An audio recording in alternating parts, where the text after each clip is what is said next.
Mayrel, happy birthday. Diri napakatanga sa lalaki. Ta sayang aga yun mo. Tian. Okay, good, alright. Saka pag-usayin mo ito na pag-eskwela mo, tanganing magpulis manika. Magandang araw sa lahat. Andito ako sa Iriga City. At nakakuha tayo ng ating i-interviewin taga Iriga. Ano pangalan ni ate or palayaw na lang? Esther po. Angie po. So yan, sila po ay nag-aaral kasalukuyan at sasagutin nila ang ating katanungan sa kanilang dialect or Filipino dialect na tinatawag na Iriga. Ano pong tawag sa Iriga na dialect? Anong lingwahe po? Lingwahe? Yan. Irigenyo. Irigenyo? Parang Irigenyo. Erigan. So ang tawag po sa dialekto nila ay Irigenyo. Kunada. Rinconada, yun po. Ilang taon ka na po, madam? 16 po. Kiko po, madam? 17 po. 17. Ano po ang mga popular na pasyalan dito sa lugar ng Iriga? At anong maire-recommenda nyo at bakit? Inurugan.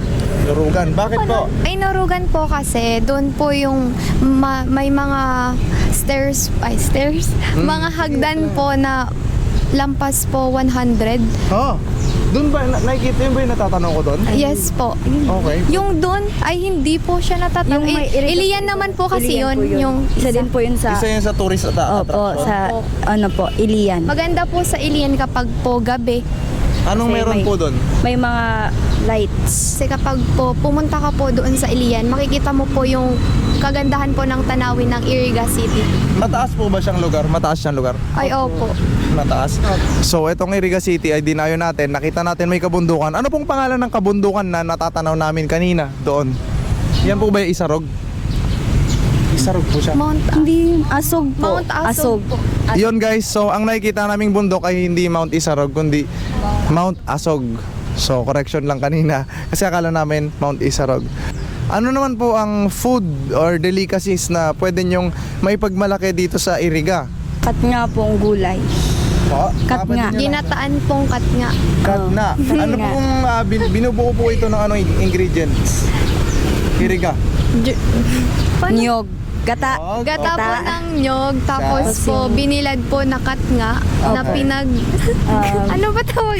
Sige lang. Pinag... Basta yun lang. Ayun na. Nyug lang siya. So anong lasa nun? Gata po ng niyog. Gata po ng Tapos, nyog, tapos... may mga ricado. Depende po kung ano po yung Yung isa ilalagay sa hug niya. nyo. Nagets ko na. So pwede lagyan ng shrimp or pork. Gata ng nyog. So typical na ano lang na parang Bicol lang din. May laing ganon. Yes. So- Shout out po sa mga teacher sa RNTVS and sa family ko po, Family Vela. Yun na po yung irigan nyo. Okay. Ay, parang Tagalog. shout out po sa mga teacher sa RNTVS and sa pamilya po namin dito sa Santa Elena, Ignaw and Vela family. Yun lang. Rinconada. Shout out po kay Mayrel Alvaro po. Sa friend, sa barkada ko po. Happy birthday po. Rinconada na yun? Opo.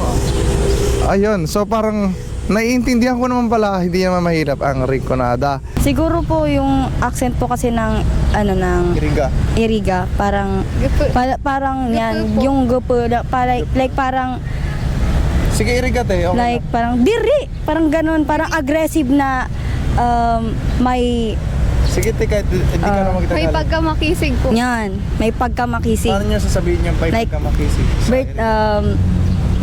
may inutos nga service sa akin. Like parang, Sige. maano na naman ito, lang mo na naman na ribok.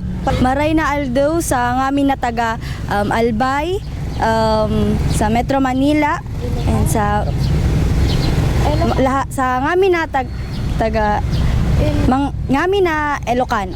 May na po kamo magdagos sa di irigang magayon para mabayad kingaono po nagkakausad mga erigenyo. Sa dito po kasi sa Iriga kunyari po Iriga. tiil. Til. Pag Tagalog po siya is paa. Kapag dito po sa Iriga tiil, pag nasa Naga naman po bitis. Bitis. Sa kanila, til. Til. Til lang. Til Sa amin, tiil. Tiil. Tiil. Okay, ano po sa inyo kamay? Kamut. Ano po sa inyo yung gising na? Gisong na. Ay, gising na. Gising na. Bangon na. Magbangon na ka. Maggising na. Ayun, dalawang variant. Nakakatamad naman. Lang ugak baga. Ang ugak baga. Irakan. Naiirak na ako sa maray. Parang laka-arakon. Kasi Irakon. Ano bagang irak? Ayan. Langkanuson, malangkanuson. Ano sa inyo? Langkanos. Ganon lang. Lamong kanos. Lamong kanos. Ayun yung hindi ko pa narinig. Sa'yo, te, lagyan mo ng expression. Yan. Malamo bagang kanus. Ayun, malamob. Ano yan ulit? Malamo bagang kanus. Alright, brilliant, brilliant. Ang mahal ng pamasahe papuntang Bicol. Kamahal ka pamasay pa yan siton Bicol. Yun din, sa'yo. Napaka ganda ng tanawin dito sa Iriga. Langgayon kading lugar na Iriga. Esther and Ma'am Angie, maraming salamat po sa inyo. At gabayan nawa kayo sa inyong pagdodoktor at sa pagpupulis. Ayan, salamat po sa mga kababayan nating nagre-ringkonada dito sa Iriga City. God bless po. More pangalan ni Madam Mayrel po. Mayrel, and she is turning 17 po. 17. So yun po, binabati ko po ng happy birthday si Ma'am Mayrel. Happy birthday po sa'yo at salamat po sa time na binigay nyo sa amin. Madam, ano po ang mensahe nyo po sa kanya, wish nyo sa birthday niya? Mayrel, happy birthday. Diri na pakatanga sa lalaki. Ta sayang aga yun mo. Tian. Okay, good, alright. Saka pag-usayin mo ito na pag-eskwela mo, tanganing magpulis man ika. Happy birthday, Meryl. Dari pa ba yan na pag-eskwela? Okay, ako bahala. Magpalangkaw na ka. Langkaw man ako. Maturugi ka oral daw. Dari ka magparapirot sa lalaki. Kuno ko nagpirot sa lalaki. Ano yun? Hindi ko na-gets pero mukhang okay. Ano pa po? Ano yun Lan? I-translate mo. Hindi nagpupuyat sa lalaki. Ay! Sige ma'am, mukha namang nag-aaral na mabuti si ma'am, no? Pero yun, maraming salamat po sa inyo. Happy birthday po at samahan nawa ng Panginoon kayo sa isang pulis at pulis ulit magpupulis and si ma'am naman ay magdodoktor po. So sana matupad nyo po. Salamat po sa inyong lahat. Bye-bye po.